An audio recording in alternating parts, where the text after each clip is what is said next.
before anything else, gusto ko muna i-introduce yung self ko.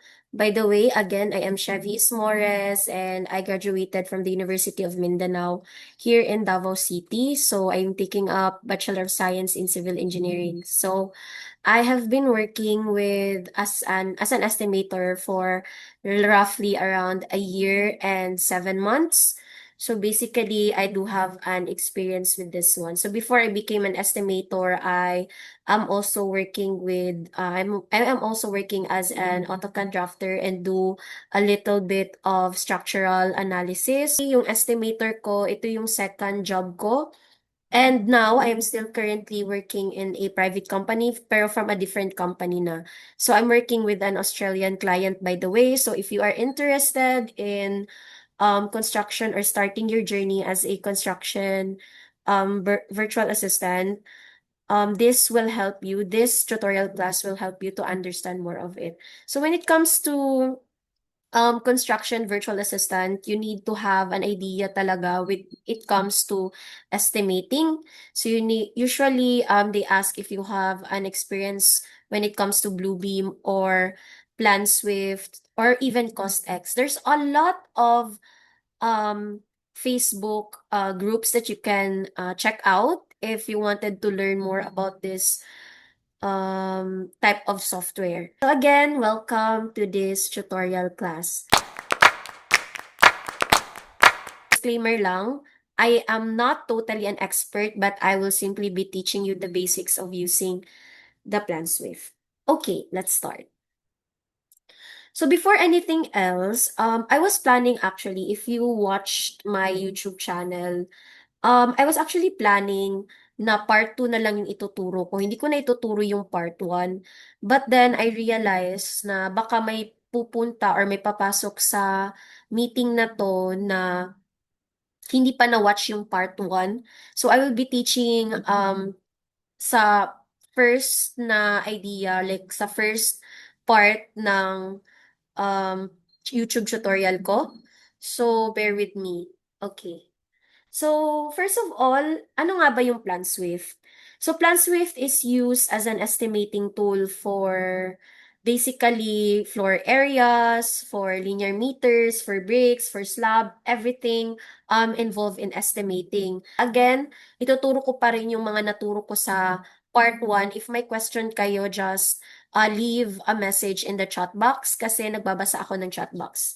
And and yung mga tanong is sasagutin ko mga around 110 or 120 um, after I teach you the part 1 of this tutorial. So first things first, when dealing with Plan Swift, if kaka-install nyo lang ng Plan Swift, yung pinakaunang gagawin nyo talaga guys, is to make a folder. Yan talaga, like, if bago pa lang kayo sa Plan Swift, after installing it, wag mo na kayong mag-open basta-basta ng Plan Swift nyo. You need to first have your own folder. So for this one, nilalagay ko siya dito sa local disk C. Pero it actually depends on you if saan nyo ilalagay. Pero ako usually talaga sa local disk. And then, for example, Chevy Jobs. So for example, gagawa ako ng new folder. So yung folder nito, papangalanan ko. Depende rin to sa inyo kung ano yung papangalan nyo. Pero ako, yung pinapangalan ko, Plans with Jobs. So, sa loob ng folder na to, guys, again, if medyo fast ako ha, tell me lang sa sa chat box. So, after nyo gumawa ng isang folder, sa loob ng folder na to, gawa na naman kayo ng dalawang folder. So, new folder, and then, pangalan ko nito is jobs. Ay, mali. Jobs. And then, yung isang folder nyo, is pangalanan yung PDF files or yung files na lang, files. Okay, ano nga ba yung importansya nito? Bakit kayo gumawa ng files? So actually, aside from the fact na mas malinis mas organized siya tingnan, actually, may reason bakit gumawa tayo ng dalawang folder. Eto kasing jobs na to, every time we do a project using PlanSwift, parang yung PlanSwift kasi is auto-save type of app. So basically, lahat ng mga ng mga projects na ginagawa nyo sa PlanSwift, dito siya agad nagsisave sa jobs na to. So, hindi nyo to papakialaman kasi itong folder file na ito is for PlanSwift. And ito namang isang folder na to is for your files. Like for example, the architectural plans, structural plans, or um, any plans na ilalagay nyo dito is yung mga project files nyo. Eto, hindi nyo lang to papakialaman kasi sa PlanSwift to mismo. Okay, so now let's open a PlanSwift. So for this one, so pag nag-open kayo ng PlanSwift, ito yung makikita nyo. So I am using by the way PlanSwift 10. So yung mga PlanSwift na nai-install anywhere is nasa sa inyo na yun kung anong klaseng PlanSwift or anong type of PlanSwift yung gagamitin nyo. Pero ako mas comfortable talaga ako sa parang older version which is itong PlanSwift 10. So, pag gagawa kayo ng jobs, click nyo lang tong new. Actually, this tab, this one. Ito new, meaning mag-start kayo ng new project. Ito, pag mag-open kayo ng mga project na nasa-save nyo. So, basically, ganyan yung mga functions niya. Okay. So, before kayo gumawa ng plans or projects sa PlanSwift, let's first go here sa settings. Ito guys ha, ito yung kailangan nyo matandaan. When making PlanSwift, first things first, gawa mo na kayo ng folder. Second, go to settings. Okay. Dito sa settings, guys, dito magagamit yung ginawa nyo na folder kanina. So, click nyo yung new kasi kaka-use nyo pa lang ng PlanSwift. Click nyo tong new, pangalanan nyo. For example, yung ipapangalan ko nito is Chevy Jobs. And then, nasa inyo kung lagyan nyo yan ng color o hindi, but I'll stick to white. And then, itong folder na to dito, guys, dito nyo ilalagay yung ginawa nyong folder kung saan dito malalagay yung lahat ng mga projects or masisave lahat ng projects nyo sa PlanSwift. So, di ba kanina gumawa tayo? So, click nyo lang to and then punta tayo dun sa this PC. Kasi di ba dun natin siya nilagay? And then, Chevy Jobs and then PlanSwift Jobs and then click natin tong Jobs.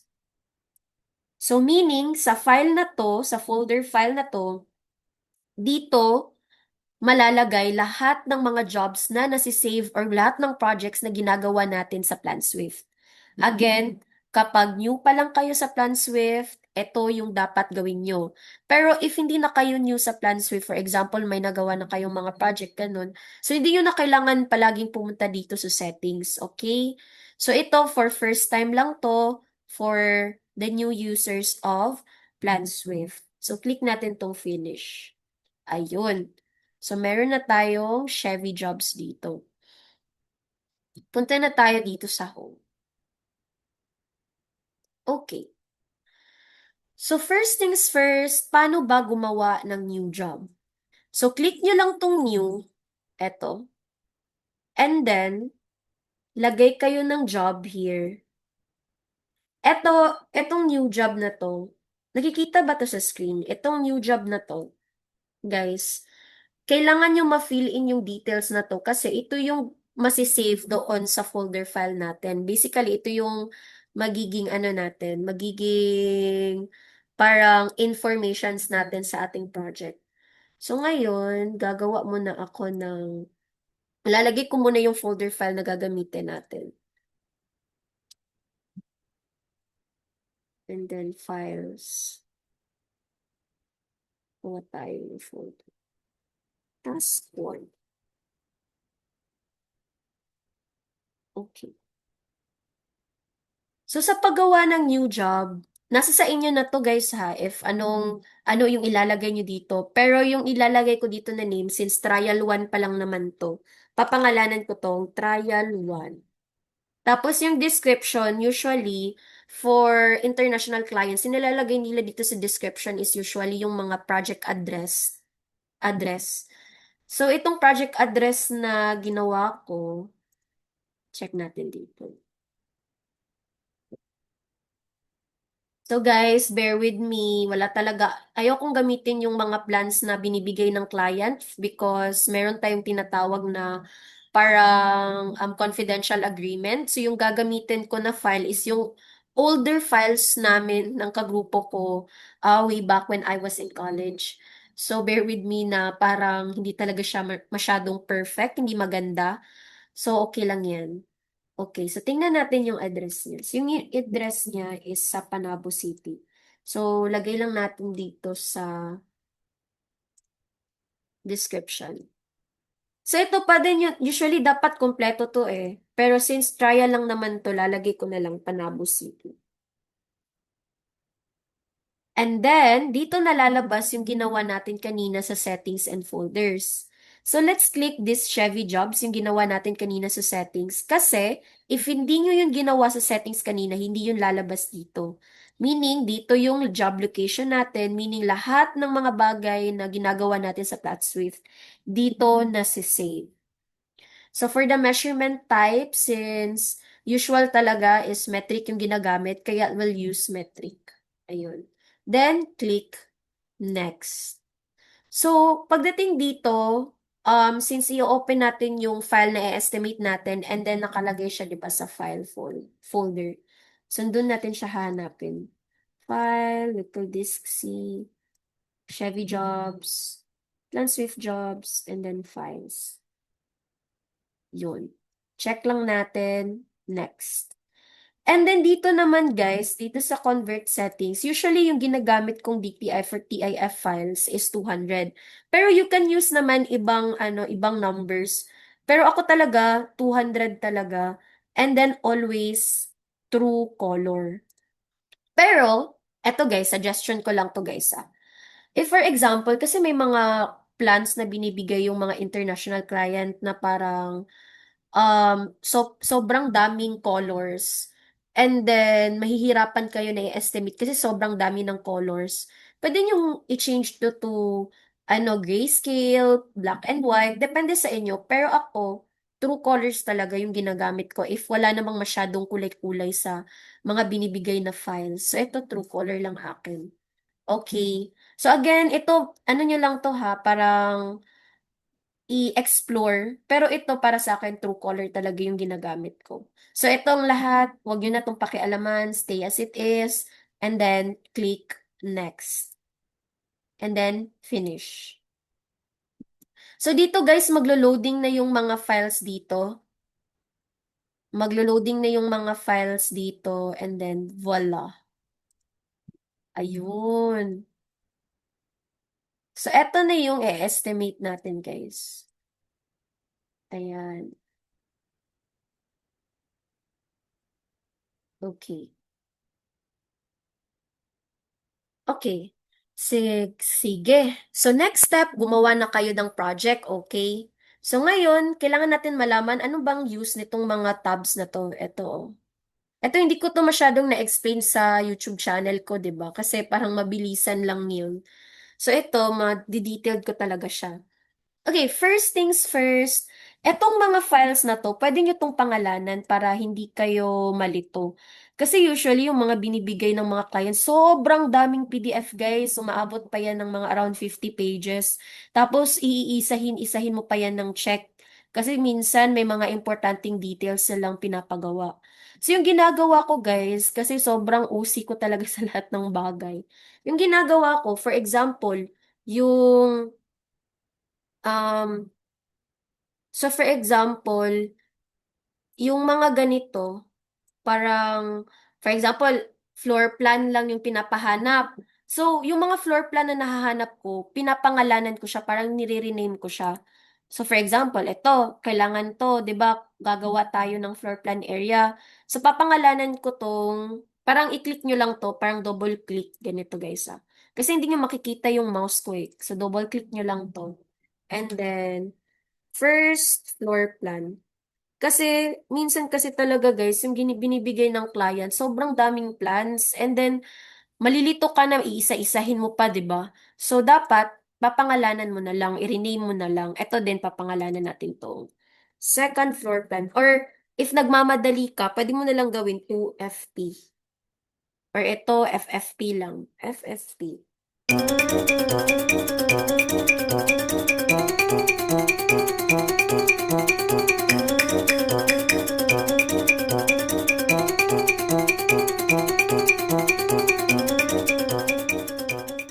So, tapos na natin siya na naming, guys.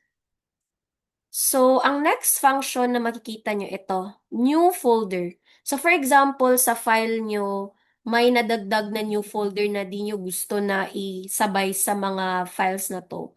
Click nyo lang tong new folder button.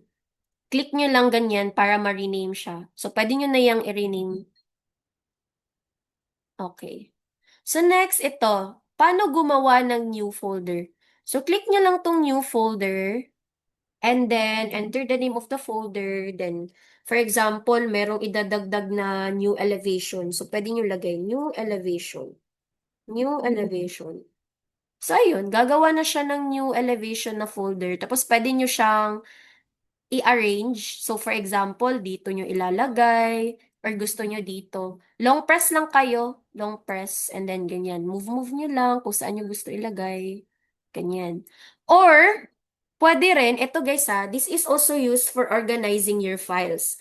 So, for example, gusto nyo na yung sa loob nitong folder na to is lahat elevation, pwede nyong gawin is ganito. Wait lang, rename ko muna. Bakit ayaw nyo mag-rename? So, for example, elevations. Kasi may mga tao talaga na gusto talaga nila malinis yung ginagawa nila. So, pwede na lahat ng elevation nyo, eto, click nyo yung shift para madalian kayo, ganyan. Parang ano lang siya, guys, AutoCAD. Ah, ganito ba, AutoCAD? Hindi pala. Parang, ano lang, parang normal lang. So, kung i-click nyo to, i-click, tapos click nyo yung shift and then elevation para ma-copy siya. Drag nyo lang, tapos ilagay nyo sa folder na to. Meaning, sa folder na to, nandito lahat ng elevation. And para mas malinis siya, guys. So, sa isang folder na elevation, nandito lahat ng elevation. So, for example, gawa na naman tayo ng new folder. And then, pangalanan nating floor plans. Floor plans. Ayun. So, pwede nating ilagay dito yung lahat ng floor plans. Tapos, drag nyo ulit dito. See, 'di ba mas malinis and then ganyanin niyo lang para hindi masyadong maraming files. So gets niyo tong part na to dito, guys. Ito naman, etong plus button na to. So dito sa plus button na to, kung i-click niyo to, eto. So for example, si client may sinabi siya na may ipapa-add ako na parang page. So yung gagawin nyo, click nyo lang tong add pages na to. And then pwede from image files or blank page. Kapag blank page yung kinlik nyo, meaning magbibigay siya ng parang ganito, page siya pero walang laman. Pero usually kasi 'di ba dapat merong laman kasi dapat meron tayong i-estimate. So, click natin tong from image files and then click next. And then punta tayo dun sa punta tayo dun sa idadagdag natin na files. Local disk C. Ito guys, for example lang to maidadagdag kayo na na PDF. Ito pa rin kasi wala na akong ibang file. Click nyo lang to, same as it is, Truecaller. 200, Truecaller, and then next. Finish. Tingnan nyo anong mangyayari, guys. Yun. So, di ba nag-add siya ng mga PDF? So, for example, si client nagpapa-add ng mga files na e-estimate. So, ganun lang yung gawin nyo. Okay? So, paano i-delete to? Click nyo lang to and then shift. Or pwede rin iisa-isa nyo, pero matatagalan na kayo, guys. So, click nyo lang tong delete. Ganito. Pero para hindi kayo mahirapan, kung maraming file kayong i-delete, click nyo lang to and then shift and then click nyo to. Ay, wait. Click delete. Yes. Yes. Okay. Okay. Okay. So, next naman yung ito na part. Etong part na to means delete to guys ha. So, for example, ito, i-delete natin to. Yun. Yun. Ayun. So, kagaya ng mga nasa AutoCAD or any type of software, para ma-undo siya, click nyo lang yung Control Z. So, for example, ito, na-delete ko to. Ito ha, na-delete ko to. So, click nyo lang Control Z, and then, voila. Balik na siya. Next, ito naman, guys. Ito, properties to siya, guys, ha. For example, ito. Pero same lang to sa parang double click. Di ba? Pag double click yun, lalabas. So, pag properties, ganun din. Ayun. So, wala lang siya. So, next, ito, refresh. Ito, ano to? Yung parang pag-a-adjust nyo ng mga pages. Pero pwede nyo na tong wag i-click. Pwede nyo lang naman i-arrange yung mga files if i-long press mo. Like for example, itong window, lalagay ko dito. Ayan. So, hindi nyo na kailangan lahat ng buttons i-click. Just practice and practice until ma-perfect nyo siya. So, yun lang yung mga buttons dito. Next buttons na pag-aaralan natin is this one. Itong nasa bottom. Nakikita nyo ba to guys? Itong pages and bookmarks, take of summary, ito, attachment, then notes. Ito. Sa bottom, ano ba? Bottom left. Okay. Dito sa pages and bookmarks na part, eto dito. Mapapansin nyo, dito makikita yung lahat ng PDFs natin. So, dito tayong usually nag-work. Dito naman sa take-off summary, if for example, mag-area na tayo mamaya, lalabas dito lahat ng mga um, ginagamit na mga files or kumbaga mga giniflect. For example, pag mag-area tayo, dito lalabas si linear segment which is i-discuss ko later on. And then sa attachments, ito yung mga attachments na lalabas. And then sa notes. I think mas maiintindihan nyo to guys if later on maggawa na talaga tayo ng first project natin. So balik muna tayo dito. Okay.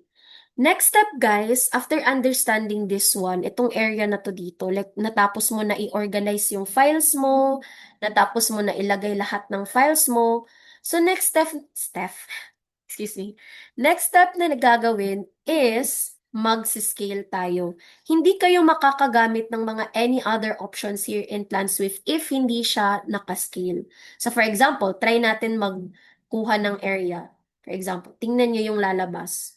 This tool requires you to scale the page first. Would you like to set the scale now? So meaning, kailangan muna natin i-scale yung every plans na needed nyo para magamit nyo yung mga tools na to. Okay? So, eto.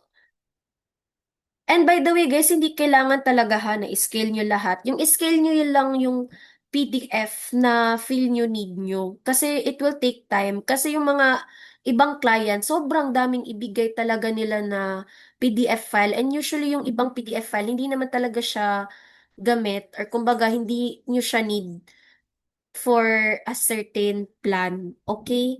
So, scale nyo lang yung gagamitin nyo. Like for example, this one. Ito.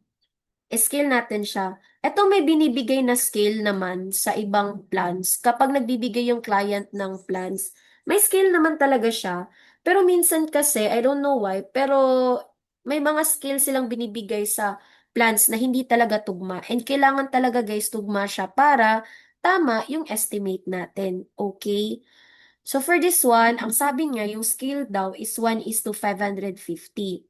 Okay, let's check if tama nga na yung scale niya is 1:550. Punta tayo dito guys, eto, scale, and then, yun. Check natin if merong 1:550 dito. Di ba wala? Yung nandito lang is 1:500, 1:1000, pero wala tayong 1:550. So yung gagawin natin guys, click nyo lang to. And then punta tayo ng auto. Okay. Gagawin natin, ipa-follow natin yung 1:550. Ay, nawala yung 1:550. Ayun. So, check natin if for real 1:550 siya. And by the way, guys, for example, yung binigay na plan sa inyo is lahat is scale nyo ha. I mean, if lahat sila same ng scale, check nyo lang tong apply scale to all pages para hindi na kayo mag-iisa-isa ng scale. Pero, minsan kasi may mga plans na iba-iba yung scale. Like, for example, sa floor plan, magbibigay siya 1:100. And then, pagdating mo ng elevation, 1:50 pala. Kaya, wag niyo tong gamitin tong apply scale to all pages if ganun, okay? Gamitin niyo lang siya if sure kayo na lahat ng pages na yun is 1:100 talaga. Guys, scaling is very important in PlanSwift. Always remember that. I remember before, may kakilala ko nagkamali sa scaling na mali lahat ng estimation niya, guys. Dito nakabase yung estimation nyo, kaya dapat tama yung scaling nyo. Okay? So, 1:550. Check natin if 1:550 natin. Meron namang dimension dito. Di nga lang kita. Ayun.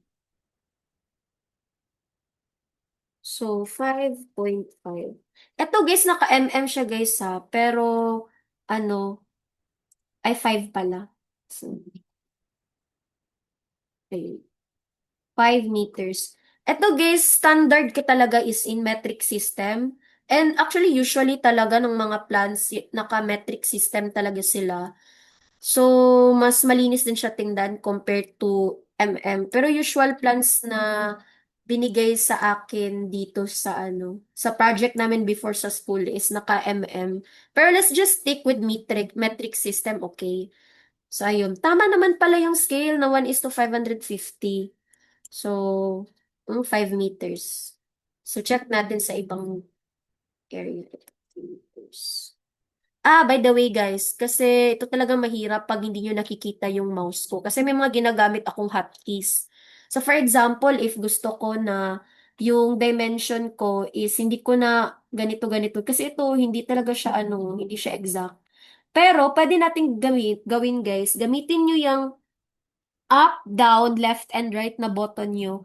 So, for example, yung gusto nyo na part na ida-dimension is itong sa right part, ito dito, pag ganyan. Click nyo lang yung right, ayun, and then lagay nyo 3 meters. Yun, di ba? Naka-exact siya. Kasi again, estimate lang talaga siya. Hindi talaga siya yung parang super duper exact, pero parang rough estimate lang siya. So make use of your keys guys, yung up, down, left, and right button.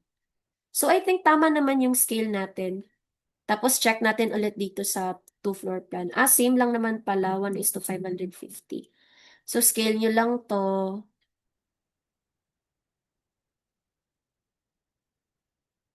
Yun. Eto guys, standard feet inch. Hindi ko talaga to ginagamit kasi nga metric system yung ginagamit natin. FIS and then metric and then auto. Pero usually talaga auto talaga yung ginagamit namin. Ito, auto. Dito lang kayo gumamit guys. Huwag nyo na tong pansinin tong tatlo. Pwede na tong auto.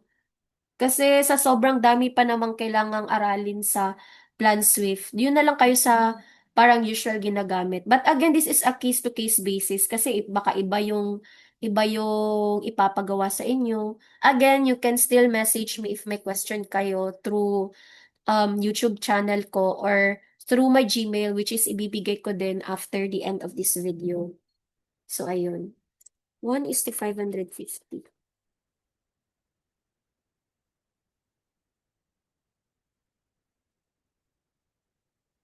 Tapos check natin ulit sa dimension. Ayun, tama nga naman siya.